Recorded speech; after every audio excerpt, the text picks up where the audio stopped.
মানুষ কখনো ফ্যামিলির সবাইকে হাসি খুশিতে রাখতে পারে না, সবার মন জোগাড় করতে পারে না, কারো মন জয় করতে পারে না। কারণ একজন পুরুষ সবার মন কখনো জয় করতে পারবে না।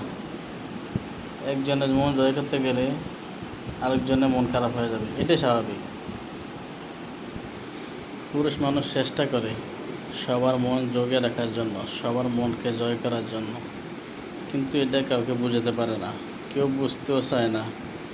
পুরুষ মানুষ যে কতটা কষ্টে থাকে এটা কেউ বুঝতেছে না, ফ্যামিলি কেউ বুঝতেছে না, মা বাপ ভাই বোন স্ত্রী সন্তান কেউ বুঝতেছে না।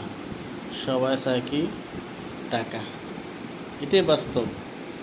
আপনি যতদিন না তাদেরকে টাকা পয়সা দিবেন ততদিন আপনি ভালো। টাকা পয়সা দিতে পারবেন না, আপনি ভালো না। একজন পুরুষ মানুষ আজও কি কারো মন জয় করেছে? এটা কখনো সম্ভব না, আর সম্ভব হবেও না। হয়তো বুঝতে পারছেন যারা আমার মতো অবস্থায় আছেন।